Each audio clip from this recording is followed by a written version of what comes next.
You're now tuned into the hottest podcast in the world, the Stay Woke Podcast, right here on TheSonicBreakdown.com. Spiders Will Eat Your Face, available on Amazon Prime, Instant Watch, and Amazon.com. Spiders Will Eat Your Face, the documentary about the history of pet tarantulas in America. That Eat Your Face, the documentary about the history of pet tarantulas in America. That is Spiders Will Eat Your Face, the movie on Amazon. Welcome back to another Stay Woke podcast. This is D. Ray Brinson, and you know the Stay Woke podcast is presented by TheSonicBreakdown.com. I want to say thank you to everybody for listening to another podcast, and today Jay-Z's latest album, 444. And we have Jason Terrell, who's going to help break this album down again. You've heard him on other podcasts, and hopefully you've checked out some of his reviews on TheSonicBreakdown.com. So everybody welcome in Jason Terrell. So what's going on? Thank you for having me again, man. No problem. So let's come in Jason Terrell. So what's going on? Thank you for having me again, man. No problem. So let's get right into it. First of all, I didn't even know that Jay-Z was going to have an album out this year until, maybe 3 weeks ago. Were you aware of the album prior to that? I mean, I had no idea until probably like the day of. Prior to that? I mean, I had no idea until probably like the day of when people started posting like the 444, and I was like, I had no idea. Let's start. What was your overall impression, and then we'll get more detail about, the content of the album. Yeah, so not to dig too deep, but literally, I guess how I first heard of at least like some of the songs was like kind of like the video he did with the story of OJ. Mm-hmm. And it was like a 30-second, like probably a minute clip, and I literally sent the clips to my dad and everyone in my group text and his friends and my girlfriend, just like sending it to everyone. Because I heard that he only released it on Tidal. Yeah, it's on Tidal. I have Apple Music, so yeah, so I had to find it. I had a homeboy who really good with tech, so he ended up giving it to me. But I mean, shoot, like first listen, it was amazing. I want to go deeper into it, so I'm sure we'll get there. Yeah, we'll get. At least of the initial listen, it was good. My initial listen, we'll get. At least of the initial listen, it was good.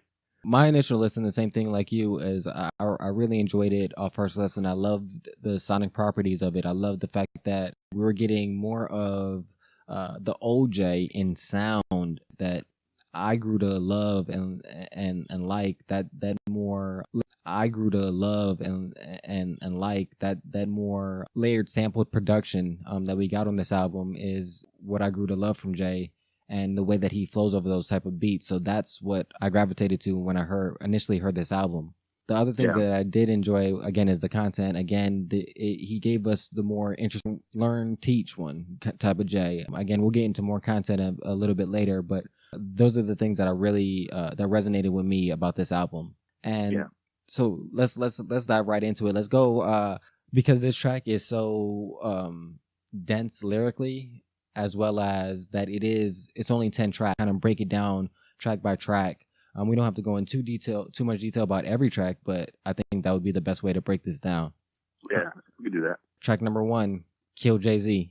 So like I think for me that was like that grabbed me the most. I think he has a strong opener. And normally like I listen to a lot of Jay-Z's albums, and he normally does that like extremely like thought provoking. Like Jay-Z, you mentioned like kind of the introspection, but and this one is like he's talking to himself, of course, a little bit, like kind of talking to himself or of course referencing himself over and over again. So I got like he was really going deep. I didn't really know he shot his brother. I'm sure he mentioned it on deep dive research of that. So yeah, man. Like you said, Jay-Z is known for giving us very great beginnings. Think of American Gangster, that album. There was a wonderful opening as well. Blueprint 1 and 2, Hard Knock Life Volume 1, Volume 2, all have great openers. Reasonable Doubt 1, Volume 2, all have great openers. Reasonable Doubt, all have great openers. And he doesn't disappoint with this one. Also with this one, it just the idea of death and people like trying to come at him. You know what I'm saying? That idea of people want to kill Jay-Z, people want to take you down. That kind of, even though he's at kill Jay-Z, people want to take you down. That kind of, even though he's at the top and kings want to be, everybody wants to be king, but heavy lays the head that holds the crown. You know what I'm saying? So yeah, that was really, again, important, I think, to set the tone for this album. this continues to snowball, give you that snowball effect of the sound. Go ahead. Yeah. So what do you think about him? Calling out, a couple of people he mentioned by name. Well, he mentioned Solange by name and kind of Eric Benet, and like, what do you think about even the Kanye shot? I definitely think, again, for being a opener, he mentioned him dressed off the gate. So what are your thoughts about, him calling out these people, like, just straight up? The Kanye line and the Eric Benet line I'll address first. The Kanye line I thought was important because Jay, as we know, is pretty private. Outside of his music and his business dealings, we really don't know much about, what he's doing. Like we know about Kanye, like we know about Kim Kardashian, other celebrities, like, we know like every move that they other celebrities, like, we know like every move that they make. But we don't really know Jay. We only know when he comes with great business plans, with the title thing, with the Sprint thing. That's when we hear about him. So the fact that Kanye made all of this information private when he did that rant, that 20-minute rant that he referenced public like that, I feel like I have to respond. And some can say it was a shot, but it's really more, to me, it's more like a plea to his friend. Like a plea to a friend, like, dude, like, I'm really here for you, and you keep on doing shit like this. Like, I don't know any other way to reach you. So this is another attempt at it. And if we think about it, really, what did he say that we didn't know? You know what I'm saying? Besides maybe the 20 million, we didn't know exactly that, but we knew that, like, we already knew that Jay had Kanye's back. You know what I'm saying? We knew that they were friends. We knew that, that they were friends. We knew that, that they had some beef. So there's really nothing that Jay really said. That's what I'm saying. Like, it's not really shots because, like, to me, shots is like telling something that we didn't know. Like with the Ether beef with Jay-Z and Nas, you know what I'm saying? There was things in those lines that Jay-Z and Nas, you know what I'm saying? There was things in those lines that as fans, we're learning from, about how they felt that was different than what we didn't know before. Right. And the line of, if everybody's crazy, then who's the one really insane? You know what I'm saying? Like, who hasn't said something like that about Kanye? So, like, that's just. I definitely agree. I think, he didn't say anything that we didn't know. I guess for me, my thought is that it does come off as not necessarily as a diss, but definitely as a like, he's just talking to him like, yo, this is what's up. But I just hope it's received well by Kanye. I don't know if Kanye responded or anything like that, but I hope this doesn't come into some type of like. I think he was spot on with what he was saying. That and the Eric Benet quote, I thought it was kind of funny. I know Eric Benet responded on Twitter, but I thought it was kind of just a funny jab about kind of preparing us for the rest of the album and some of the other tracks that we're going to hear. Yeah, that he's telling you that it's going to be personal. To me, they're the most interesting. But I was just saying, yeah, personal. I am going to touch into things that you want me to touch on that you probably didn't think I would. Yeah. And just to piggyback off of the Eric Benet thing, I agree with you. I thought that was a funny line. I thought it was very clever. And then Eric Benet's response, when I first heard it, I'm gonna be real. When I heard his response, I was like, "Nah, she's pretty, bro. She's pretty. I get it. Yeah, you and you gotta big up your wife. I get it. But no, you lost Halle Berry, so you just gotta eat that one, cause like you just gotta eat that one." But so I thought that was funny. The next track, which has everybody talking, is The Story of OJ. Go ahead, man. Tell me. Track, which has everybody talking, is The Story of OJ. Go ahead, man. Tell me what your initial thoughts and just what you think about this track.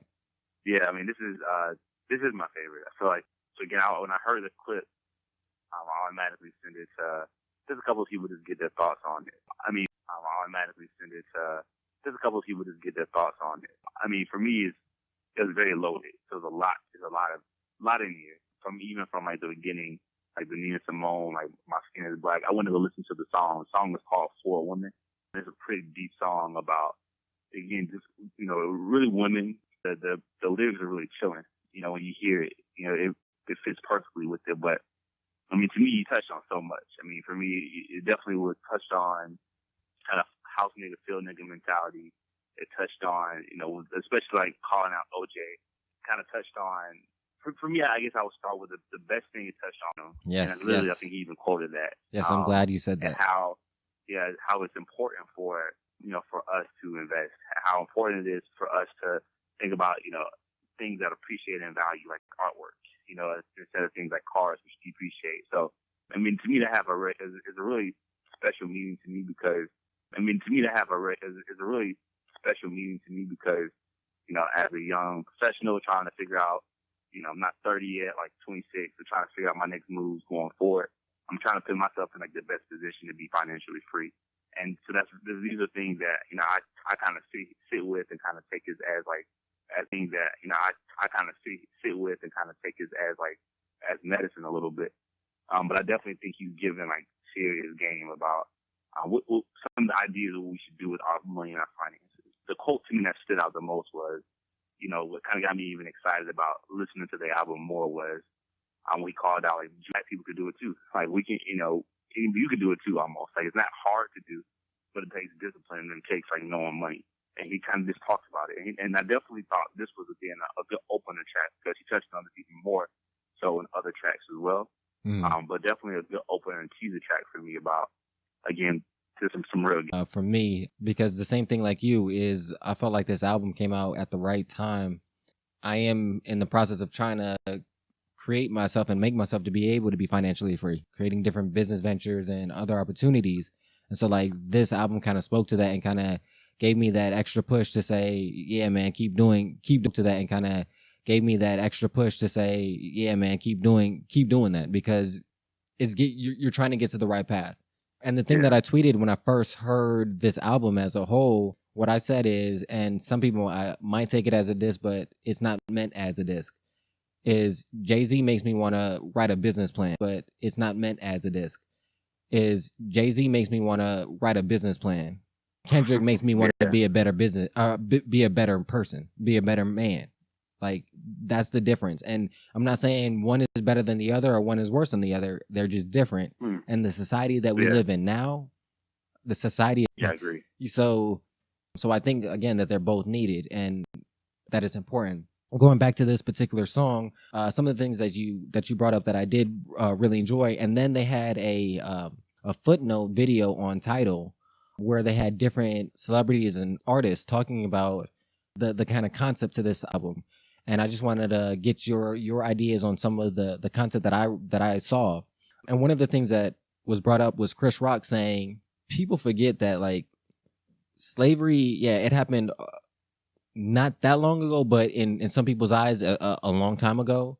But there is residual effects of it. His mother, and think about it, Chris Rock's, he's older than me and you, but he's not, he's not like 100. You know what I'm saying? He's not crazy old, and his mother isn't that old either.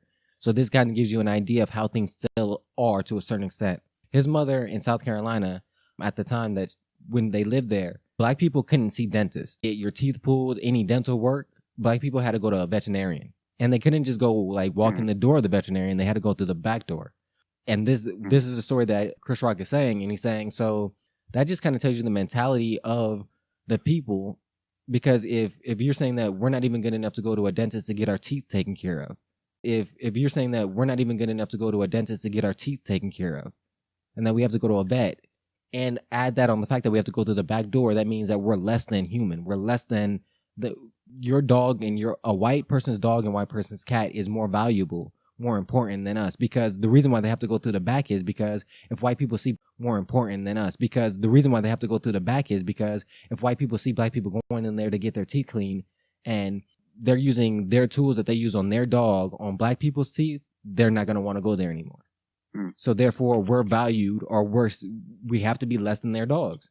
If that's the approach you're going to take, because just that idea of that's how it is, and then tie that into the song about financial freedom and success and those. He also states in there that, success is great. It's the key. It's the key into the white world. And that's a phrase that Trevor Noah uses. The key is a tool that can be taken away, as we've seen with Bill Cosby, Tiger Woods, and others. But once you have it, it does allow opportunities for you. So that's what, in our eyes, that's what everybody's trying to achieve, is that success, because that's that your key in there. Because as black people, without that key, it's hard.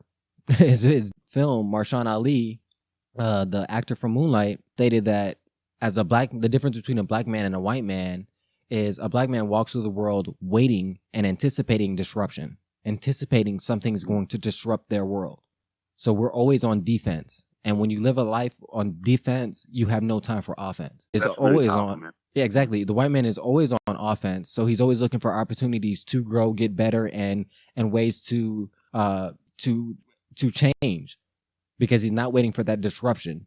So that kind of philosophy is how we have to navigate through life, and that makes things difficult. So I just appreciate, and to me, all we have to navigate through life, and that makes things difficult. So I just appreciate, and to me, all those things are captured in the song. So it, to me, is a real piece of art that he got that kind of feeling and that kind of emotion exuded from a song.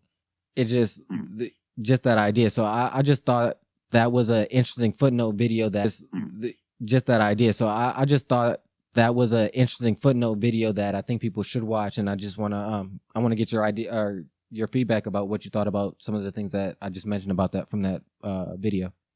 Yeah, one I'm definitely gonna go check out. You know, I heard you mention that some of them are on Tidal, so I'm gonna have to maybe try to find the one that's really powerful. I definitely want to check that out. But I mean, everything you said was sport. Everything that Chris Rock indicated was spot on in terms of how, you know, slavery or, you know, even segregation was. We're not too far removed from that. You know, I think about my own family. Like, my family's from deep South Alabama, is from, and there's still like a slave house where my great grandmother was born in. You know, she owns our family owns the house now, owns the land that was provided to her, but it's very tangible. You can touch it. So it's not that far ago. Far removed, and so it's not that far ago.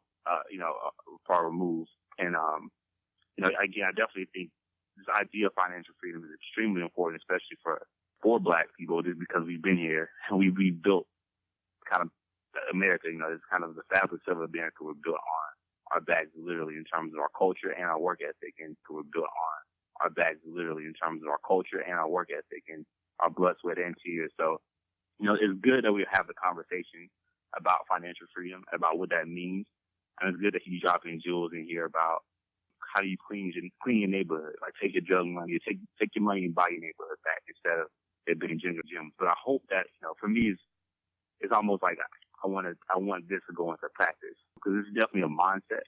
And a lot of people have you know, there's a lot of artists who already communicate this, and there's a lot of people who do great work around kind of these topics and themes. And I hope we get Jay-Z reaches out perspectives. Yeah, man. So I have a lot to think about in terms of those videos. But I want to go back and check them out. There was another thing that I wanted to add in regard to this particular song, and that was what you're talking about, gentrification, and about the line of in Brooklyn about how he could have bought it for $2 million, now it's $25 million. Yeah. How he could have bought it for $2 million, now it's $25 million.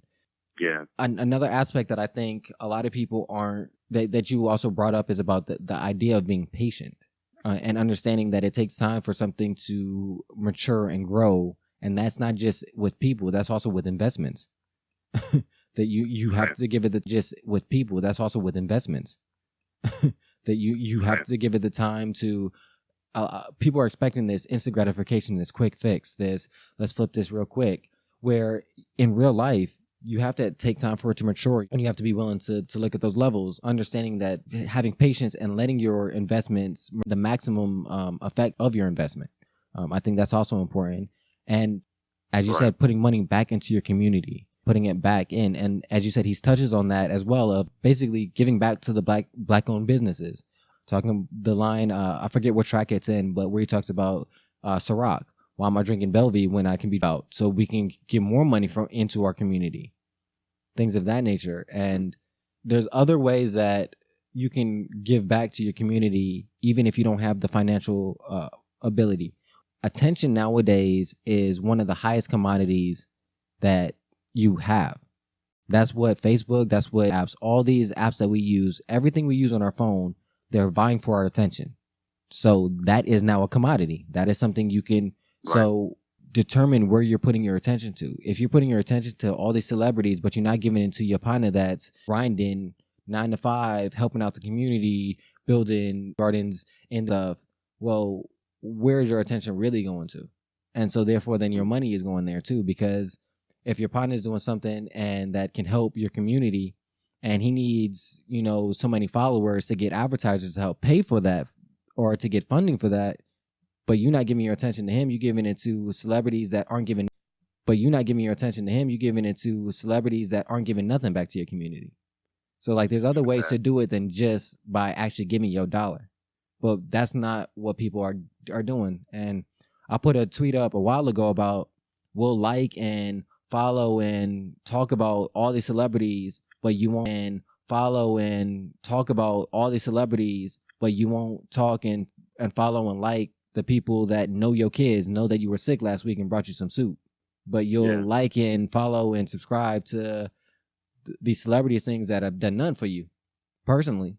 So it's just something that made me think about, because I think a lot of people only saw the money aspect of it, but there's other ways to help as well, to support Black-owned businesses. I want to offer the converse, not necessarily a counter, but just like bringing up another perspective. That'd be great. You mentioned like I brought up every Will Boosie put out a video, and some people have been putting out videos like this is the culture, like this is what we do. And a lot of, I definitely understand the idea that when you come from very humble, I'm not going to say from nothing, but you come from humble, at least humble things, on a material level. When you are on a material level, when you are able to get some, a little bit of fame, of course you want to buy a car. Like, of course you want to buy, you want to be able to find and show people like this is the success that you have. And what he's presenting is something that they're like true game. He's 40. I forget how old, but definitely in his near 40s. And he's able to say, like, when I was definitely in his near 40s, and he's able to say, like, when I was younger, I did this, and now I wish I wouldn't. But, I mean, how much of that is just the culture? Like, one culture of hip-hop, like the culture of going from nothing to something, or financially nothing to financially something. Like, what do you think about just kind of, I would love to know your thoughts about that. My thoughts on that is that I definitely get where Jay-Z is talking about that, because I when I heard that line about, money to your ear, that's not what we call money over here. The two frame of things that I thought was, one is he's right.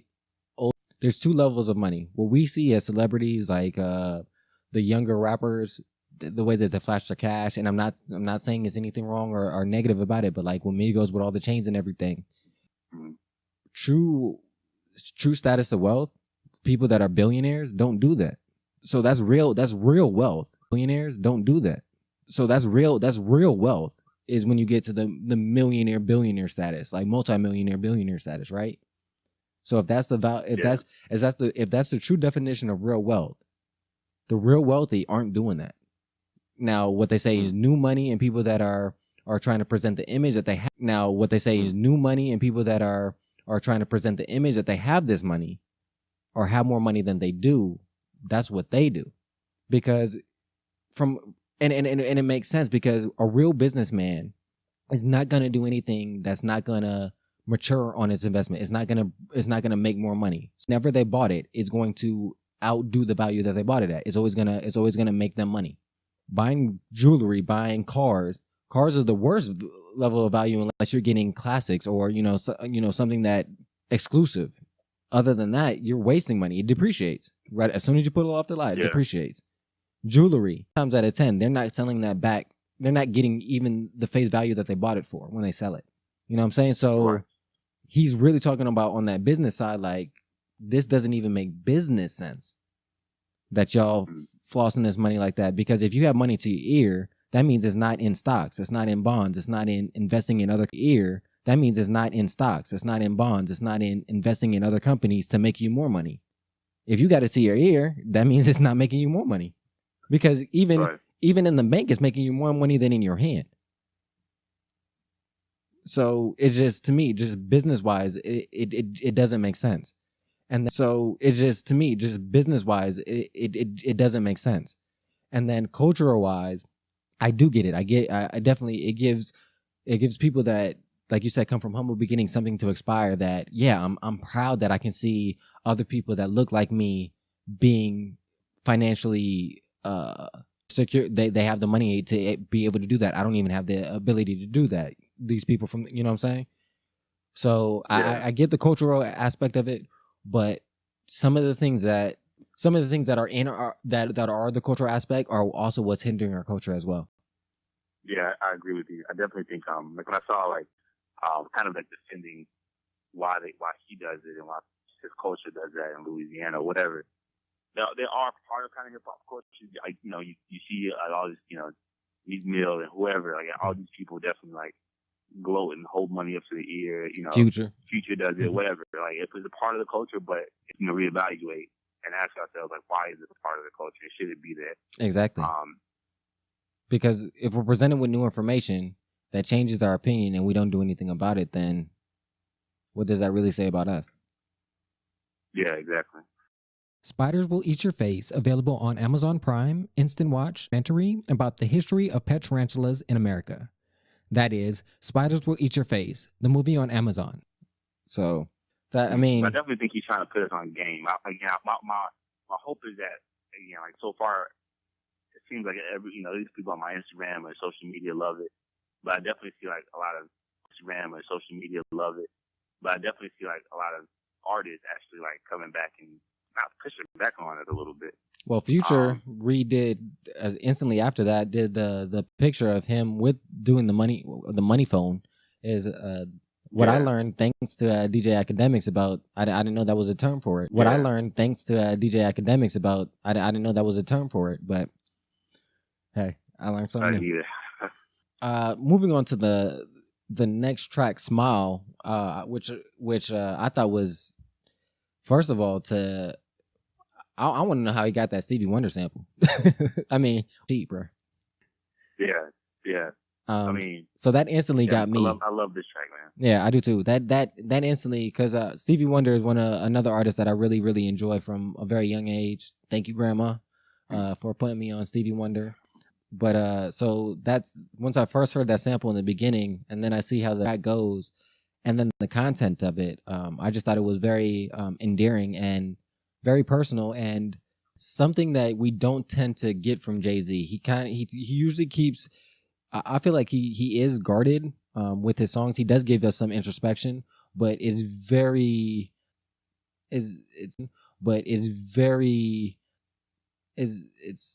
minimal in some regards, and in other regards he gets very, very personal. But I felt like on this album as a whole, he stayed personal through the whole entire album, and it was reflected in this song in particular.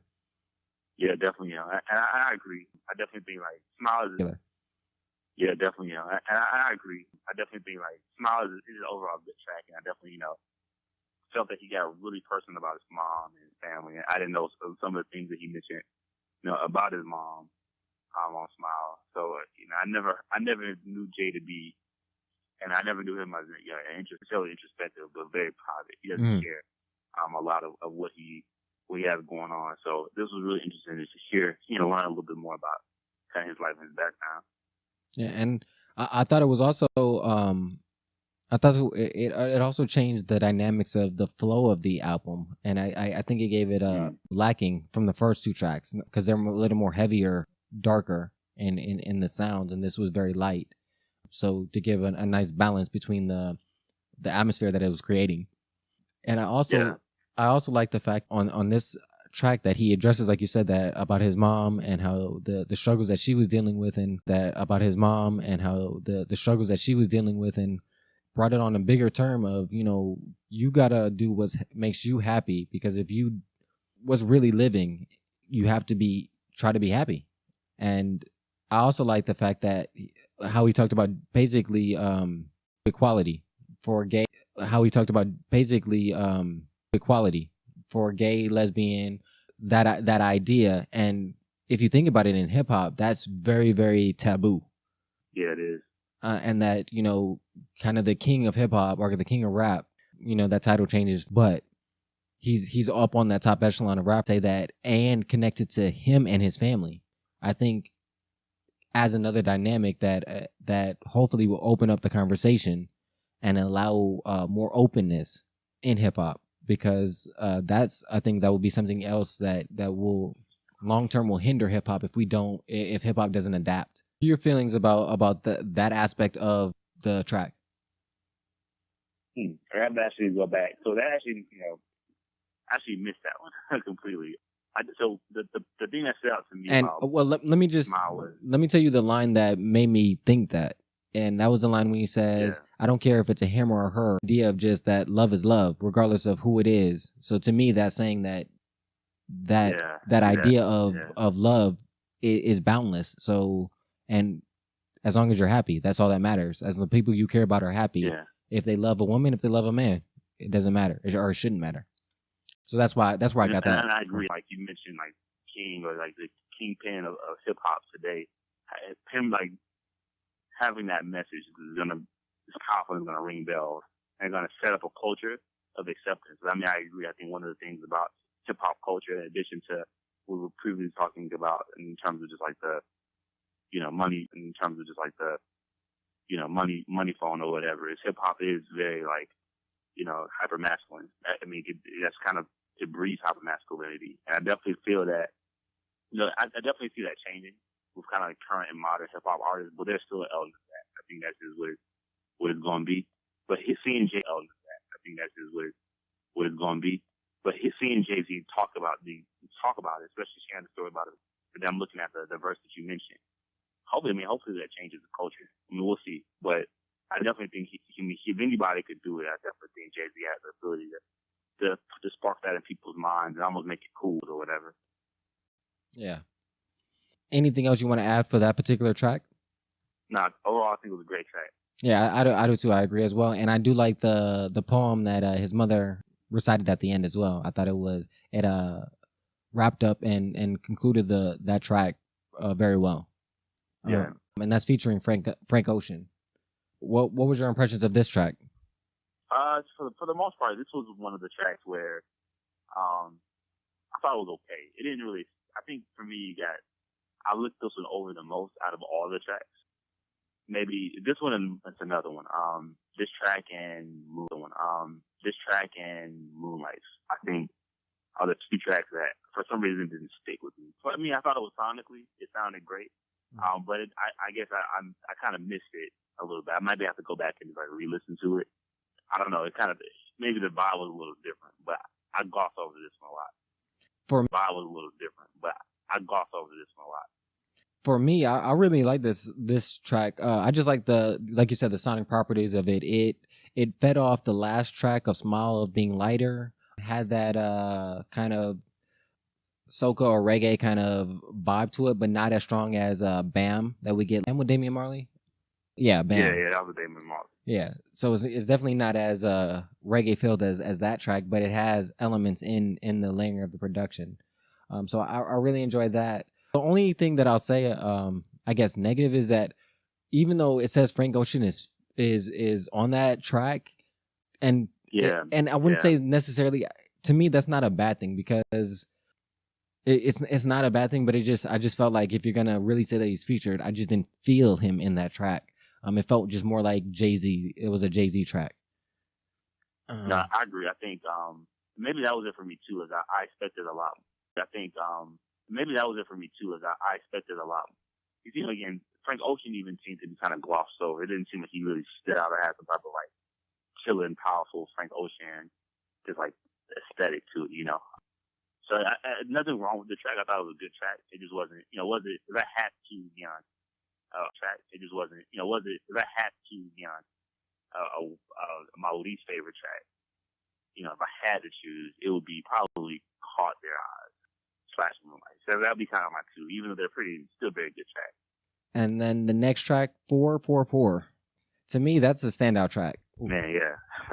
I think it's the one that I kind of go back to often when I listen to this album. Even if I just like real quick, I just want to hear a song real quick. That's probably the song that I would pick. If it's not, the story of OJ, at least at this time, the mood that I'm feeling in. Those are the two tracks that I go to. Yeah, I actually agree. This one was my favorite track on these two tracks are like to me like the ones I go back to probably more than again the OJ track. Mm-hmm. I think again one you got very, very introspective, like telling you the real about his lifestyle, Jay, which is a little different from, again, it's a little different from what, again, I've heard from him in the past. So hearing kind of the backstory behind him and Beyonce, was that's kind of powerful to hear, man. And I mean, it really kind of brought me into like a very introspective state, just thinking about my own personal relationship.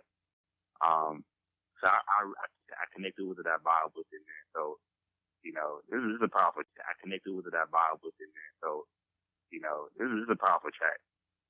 And again, it's hard to go very deep into all of these tracks because the album is very new, and as we know, Jay is lyrically dense. It's not necessarily tons and tons of words fit into small and high level wordplay combined to other sections of tracks and verses, because he referenced that Eric Benet line later as well, I think in Family Feud. So like certain lines coalesce with other tracks even. So you have to really sit with the album to pick up all the nuances of it.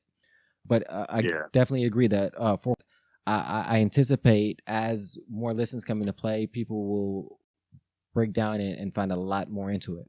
I do want to kind of quickly go back because there is something in Caught Your Eye that I forgot to mention that I thought was important, and that was the line about Prince, about that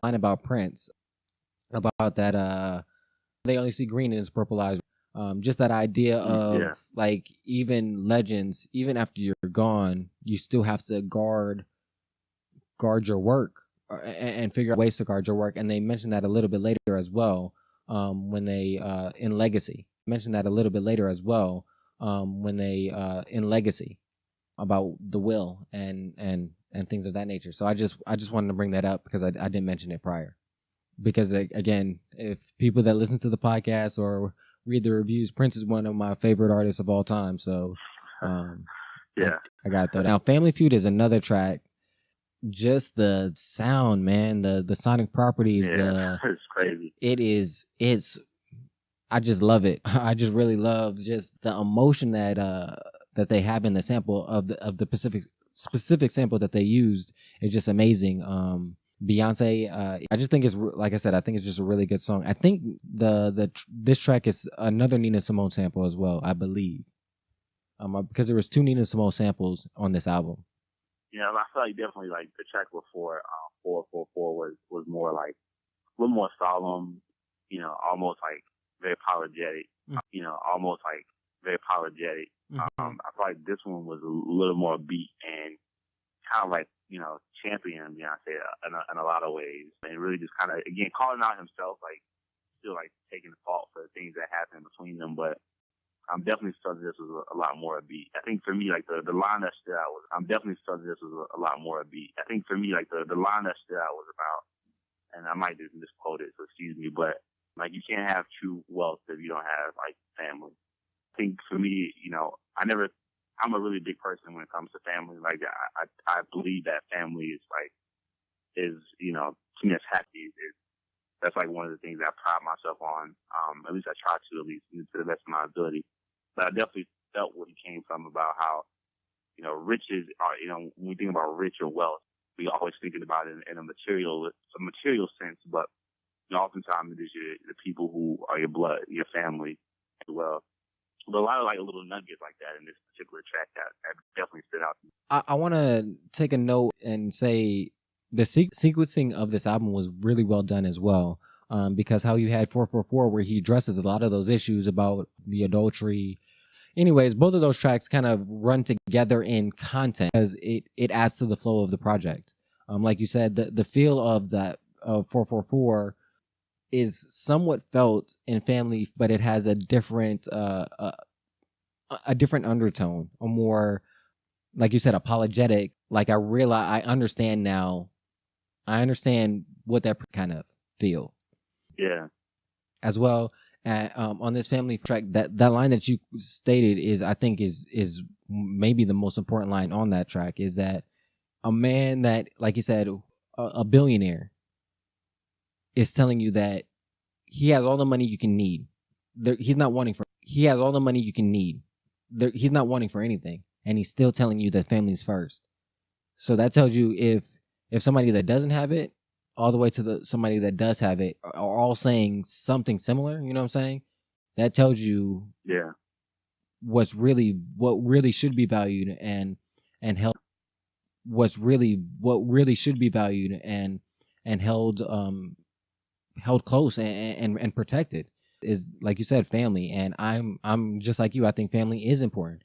I think that it's the most important thing, because at the end of the day, your family should be there for you. That good support system, I think people will end up doing greater and bigger things. And he's kind of saying that. I also like the fact that in this track, he addresses not only from, and I want to combine both of these tracks, the 444 and this one together, because I think they're so tied together that it's kind of hard to separate it. I think with both, what he was doing from his perspective, how it affected him, how it affected Beyonce, and how it affected the children, that trifecta. Yeah. Because there was the lines that he mentioned of how he perceived it of, don't embarrass me. Like, that was the first thing that went to his mind is, my embarrassment is more than your feelings. You know what I'm saying? That kind of selfishness that everybody has at times. And usually we have it as we're younger, and then we grow out of it and realize, as you know, that we need other people and no man is an island. And then he that we need other people and no man is an island. And then he transitions to how it made her feel, like, that was my feelings. And then I realized how much it hurt you, how much it affected you. And I care about you so much that now that I'm aware of how it's affecting you, I must change. And then on that last, what happens if my kids see this? What happens if Blue sees, because kids are tech savvy now, little kids is walking around with iPhones and knowing how to program apps. So she's going to have the ability to find some of the stuff that he's done. And how is she going to look at her dad? You know what I'm saying? Or look at him as a hero, as, that person that's always there. And if she sees him treating her mother like that, what is her perspective going to be? So I just thought it was very wise how he took all those perspectives and put that in basically 2 songs. I just thought it was interesting. Yeah, I think the line. Interesting. Yeah, I think the line. One of the lines about, you mentioned is Blue. I think it was like Santa, like something about, how would it feel to know Santa? I don't know, whatever. I forget the line, but basically about calling himself, like, if Blue finds out that I'm a fraud, kind of thing. Yeah, right? and then then it's a snowball effect in that. Fraud, kind of thing. Yeah, right? and then then it's a snowball effect in essence. Then she's gonna realize Santa's not real. Yeah, like that all kind of fed off each other, and I just thought that was wise. And this album, and it's something that I heard academics say on Everyday Struggle as well, is that, and maybe Joe Budden said, I don't know, one of them said it, but that it felt like it was older Jay talking to younger Jay, and the younger Jay is the rest of us, the ones that aren't at his level yet, the ones that are younger than him and don't have these ideas about all of this knowledge that he's acquired. And he was a womanizer, and that he kind of not that he devalued, well, he did devalue women in his rhetoric. So I just thought that was, again, it's just showing the growth. And to me, a real value of a person is learning from them, passing on that knowledge. So I think that's important. I feel like, again, when we talk about culture, like, it's like every track he's almost addressing, our culture, hip hop culture, and kind of just calling it out a little bit, saying that maybe not directly, but very indirectly saying, is this really what our culture should be? Like, that simply degrade women? Like, should that be something that we do? Should we go back and reevaluate our culture to figure something else out? So I definitely feel that, again, and at least in these 2 tracks, it definitely feels like he champions his wife, but also, like, admits his own faults about things that he used to say and things that he used to do. Mm-hmm. He used to say and things that he used to do. Mm-hmm. And I can definitely respect and appreciate that. And it definitely makes me think twice about, the things that the images and the things that I listen to. Yes, I'm learning from it. Yeah. The next track is Bam. I'd say it's the most club-like song. I'd say it's the most club-like song on the album. I can see that being played in the club. I can see people getting energetic and get people moving from this song just because of the reggae feel. Damian Marley kills it. The production kills it. The evolution of the production also is very nice. It was the same thing. I think it was nothing wrong with the track at all. It was it was a nice break. I feel like it was I feel like maybe he throws in a couple of tracks that kind of break up the flow of it, and it was a good just kind of. I would almost consider I'm not in a club or whatever. It was a good feel. I had no complaints, nothing like that really stood out to me, other than just it was a pretty good song, very catchy, kind of like beat to it. Yeah. And then Moonlight is the next track after that, and you already said that you didn't particularly like that track, or it was one of your least favorite on the album. Is there anything in particular that didn't resonate or didn't vibe with you? I don't think it necessarily wasn't I vibe to it. I can listen to this album from beginning to end without. I can listen to this album from beginning to end without. Like I listen to it in the gym, like literally wherever I am, it just hits. I just feel like this one didn't stand out. So again, from just similar to the Frank Ocean track, like I can't even remember like what the beat was. Like it didn't really stand out to me. So I don't have any like the lyrics, nothing catch me. See, there's nothing wrong with the track. Like I feel like I could play it and I could just vibe with it. But to me, this was almost like a nice little break. A nice little break as well. The next track after that was Marcy Me, and I thought that was a really, really good song in the album that you can feel that he has about his environment and or the environment that he grew up in, and just kind of that it has a somewhat of I don't want to say somber feeling to it, but at this time that's the closest thing I can think to it. But it's not quite somber, but it's close thing to it. But it's not quite somber, but it's close to somber in the tone of it. Did you get that same feeling from this song? Yeah, man. I definitely can agree. I definitely it wasn't necessarily a sad feeling, but I definitely felt more of melancholy is the same, but very like sad feeling. But I definitely felt more of melancholy is the same, but very like relaxed and moody a little bit. And for me, I love this track. Like this one was one of my favorites too. And for me, I can almost picture the kind of see the picture he was painting. Exactly. I think his word choice to describe his community was very big, almost like it was very apparent. And I like that he kind of paints that picture and kind of walks you through like what does it look like back then when he was growing up. Yeah, I agree with you 100%. The way that the album is produced and laid out, matched with the verses, it does feel like you're engulfed into his world through his neighborhood, and you're getting a glimpse of what it was like through his eyes, and that's why I feel that sadness is because he can't experience that again because it's changed so much. One, as well as you'll never experience something like you experienced it your first time or when you were a kid. Things tend to change, or when you were a kid, things tend to change as we get older. Like when you watch your favorite movie as a kid, you tend not to get that.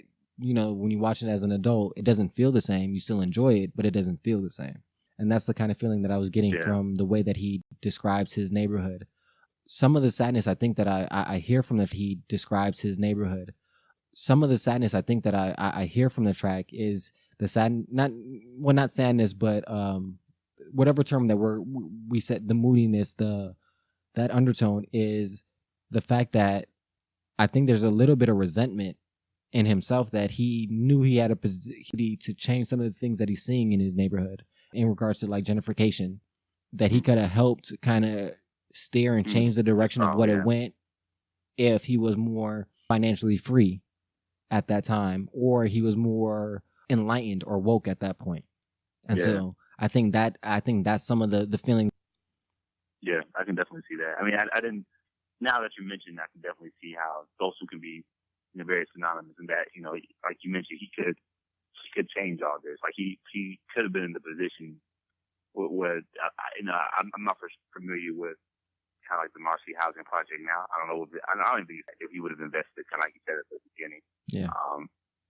Yes, I definitely can see that. And so like to me that's why it has that, as we've been saying, that feeling, and that's why I wouldn't consider it somber or melancholy or sad, because even though I'm telling you this now so you don't end up being in this position, so you don't regret that you could have changed things for your neighborhood. So that's why in the first tracks that I gave y'all, I'm telling y'all that's how you rinse it. So you don't get to the point where I'm talking about how I'm feeling on this song because you did something already. So, on this song because you did something already. So, it kind of, Yeah. I think that's why it had, because I think the song could have been darker if they wanted to push it that way. I think they gave it a little bit of a light, or that brightness that kept it from being as somber as we initially were saying. That kept it from being as somber as we initially were saying. And then he ends the track off with Legacy, and he has a Blue, her vocals. He got the blue vocals. He got the blue vocals in. So yeah. I thought that to wrap up the theme of that this album is very family oriented, very emotionally based for him, and that he wraps it up with his daughter on the last track, and talking about the legacy that he wants to leave for her.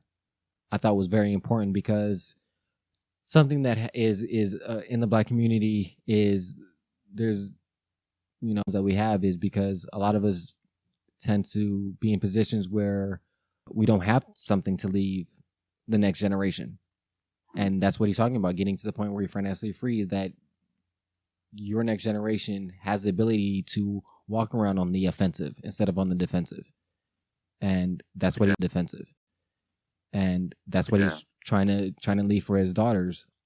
And some people might not understand the line when I say that about the offensive versus the defensive. And another way that I guess I can break it down would be when you come from a family of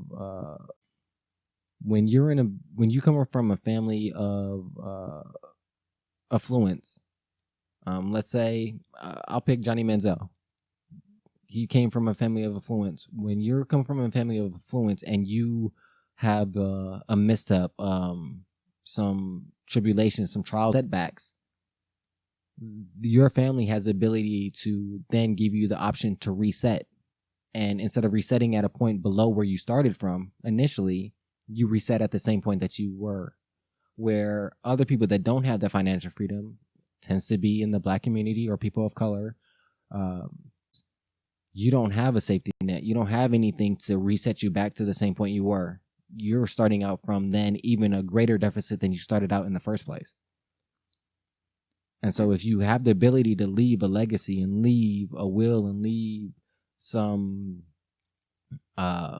property, something to your children, to your offspring, to your next generation, so that when they, like I said, they get in those positions and they have to set back because they took a chance on something that they believed in and it quite didn't work, because that happens, they can reset and try it again or try something else, because that happens. They can reset and try it again or try something else, or, and so that's what I think that this particular song was kind of touching to. What were your feelings about it? Did you get that same kind of idea? Did you get something different? Yeah, man. No, literally, it's the same thing. I definitely, Bitch, it's one of my favorites too. But I definitely agree that kind of the first verse was, almost like charging his daughter to take this further. Like, don't let this, like, don't stop here. Mm-hmm. Like, be better. Do crazy things. Like, whatever she wants to do, she can do.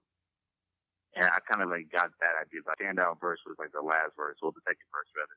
And talks about, again, going deeper into his family, about his grandfather molesting his mom and sister, or whatever, and he kind of his battle with like religion in general, just Christianity.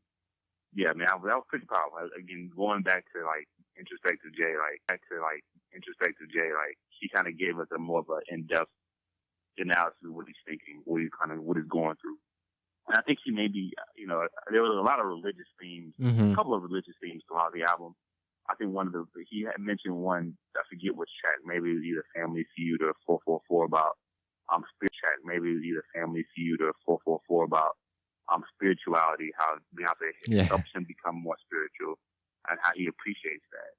And you can kind of see here how he struggled with Christianity, he struggled with religion because of his experiences, but he's come to understand how the universe all works together, and how he's able to understand. I love it, man. I think this is a great closer. I think it provides a lot of closure to the album. I want to piggyback off of what you said about the religious line. I want to kind of blow that up into a bigger scale, because I feel like everything that he pointed out in this album about the downsides and the issues that, so, you know what I'm saying? Like when he talked about not being financially free, he also said the solution on how to become financially free. You know, things about the issues that he had with his family. He talked about how he fixed it for himself and how he changed his mindset about the things he saw. Like, so he's always giving solutions and giving that balance. About the religion thing, my experience with people that say that they're spiritual tend to have that mindset of balance. And so I just thought that kind of all wrapped in together with the album of how he presented everything in the album. He presented a balance to both sides. And that touched on the spiritual, the balance of saying how the fact that he had the issue with Christianity because of the things that he mentioned with the pastor the pastor or preacher. I'm sorry, I don't remember the line exactly, but how that was a negative thing, but it made him gain a bigger understanding because he questioned it all. So he learned other religions because he wanted to know more, because he was skeptical.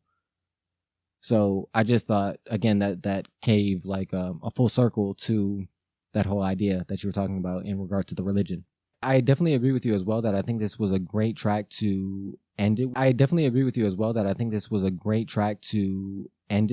It wrapped it up, and it kind of put a bow on it of all the topics, because he addressed almost everything. It was like a summary of what the whole album was about, wrapped up into the end, because he touched on a little bit of the, you know, spirituality, his mother, like, you know what I'm saying? So there are so many things that he touched into that one song that he dived deeper into on the previous tracks.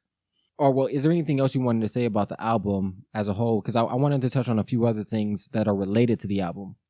Yeah, I mean, I think, you know, like you said, there's probably a lot more that has to be unpacked. I'm sure things kind of run together. So I'm actually just excited to keep, for me to really grow with an album.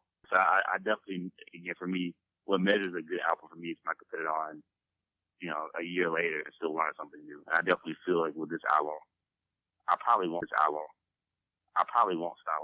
something new. Every time I listen to it, I'll probably pull out different little things. So I'm excited to just continue sitting with it. Yeah, I feel the exact same way. I'm excited that he gave us this album. I think it's a really great album, and I'm excited to keep on breaking it down and learning more. As we continue to grow with it.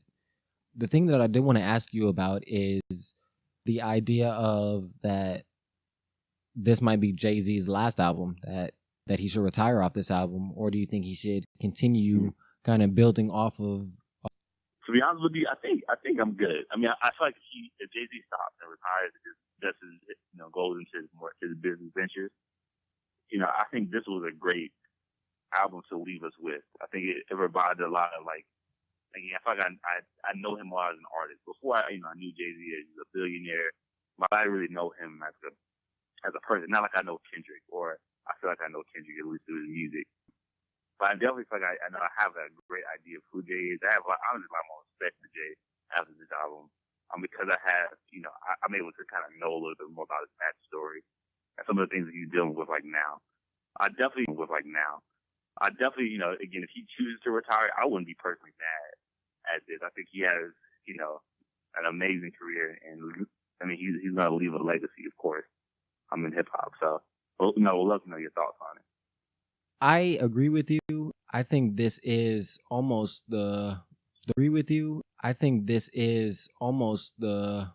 perfect way to retire. Because after the Black Album, he said he was going to retire. Then he came out with Magna Carta, Watch the Throne. But I really believe that there's two reasons why I think he should end with this album. One is, again, I think the album that you kind of can be his Jordan after he won 6 and walk away kind of album. With The Last Shot, like, it's perfect. The way this whole album is he lived up to his standards, but he gave us something new. So I don't see. So that's one reason, and then the second reason why I think he upped this. And I would love to see him try, but I just think that this is almost like I said, it's like Jordan shot. Jordan shot on Brian Russell for Game 6 for the sixth championship. Perfect to finish it off. I think if he came up with another album, he has the chances of risking coming back like Jordan on the Wizards. Yeah. And again, people are going to think that's a diss, but if you went from great, Jordan on the Wizards was still averaging as much as, Jordan on the Wizards was still averaging as much as Kobe was. So he's still a beast, but it's not what we expected. You know what I mean? It's not, if he wasn't at his peak, he dropped off a little bit. He is still a beast, but he fell off his peak. And so I think risking doing that with another album. And I'm more excited to see his business ventures more so I am to hear music. Of course, if he does grace us with another album, I definitely will jump on it. But I'm excited to see where he invests his money. I know he was dabbling into like creating films. I think to see again like what he does. I mean, he's a billionaire. And he came from trapping in New York to now a billionaire. And I think he literally the word is his oyster. Yeah. And he can definitely make some changes in hip hop culture. Some of the things that we talked about on the podcast about the culture that we all embody, which is hip hop. Like he definitely can cause the question, make us really re-examine and reevaluate that. So I think his influence is going to be the thing that I'm looking forward to more than his music. I think he's good. I think if he leaves us with this, I'll be good with it. But his next ventures, I'll be good with it. But his next ventures, I'm gonna be a fan and kind of watch. I agree. I'm the same way. I'm anxious to see the business ventures, and I really want to see the impact that this album has. If it does change the culture, if it does get people to start thinking about one of the lines that we taking advancements, saying y'all still taking advancements, y'all don't see what they did to Lauryn Hill, not getting your masters, things of that nature. Like there's so much knowledge that he dropped in these songs about how to increase your wealth and understanding your value. And I just hope that does really translate into the real world, will take effect. Because like I said, even for me on a non-artist level, it did hit. It is keeping me inspired to, like, I stayed up an extra 2 hours to finish a business plan that I was coming up with, listening to the album, because it gave me that juice. Like, okay, yeah, I do need to become financial free. Instead of going to sleep and saying, oh, I'll finish it in the morning, I was like, nah, I'm gonna just stay up and knock this out. Why wait till tomorrow? Let's get this, because he's right. If you really want to do something in this world and you really want to affect change, and the way that the world works now is a capitalistic world.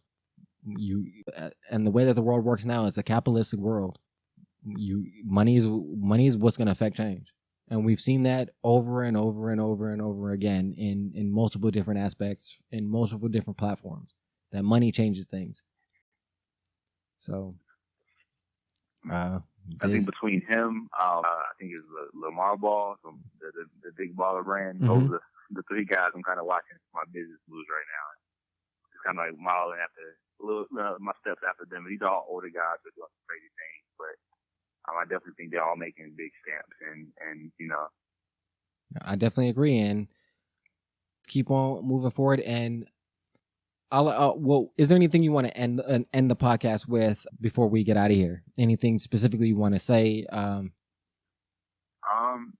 good. I mean, one of the things that hopefully we to have a podcast on, an article or further discussion is kind of the intersection, kind of like I'm not going to say a new way of thinking, but I can definitely see artists like Kendrick and Vince Staples, and then artists like Jay, all have very similar, actually, mindsets about a lot of the content of the music and it's interesting to see what, how, kind of a new way of thinking a new way of thinking independent, especially I credit Chance for killing it right now. Yeah. What that does for hip hop culture, for Black people just in general, just about this idea of making it on your own, being independent, owning your own shit, like what that does for us. So I'm just really excited to see a discussion about the younger artists, some of the older artists, and how do we really bridge that, kind of like really bridge that gap between, not necessarily a gap, but they're all saying the same thing, practically together in the same package, if that makes sense. Mm-hmm. No, I definitely get what you're saying, and I agree. We will definitely get that in the works. I want to end with is, again, touching back on Jay-Z. I think we should everybody should listen to this album and really take those key things that he's saying that can help you financially, personally, and grow.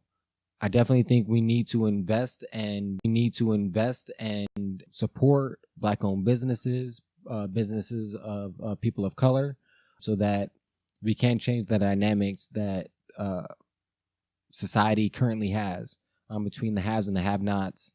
Create a more balance between those two. I think things will get better. A more balance between those two. I think things will get better.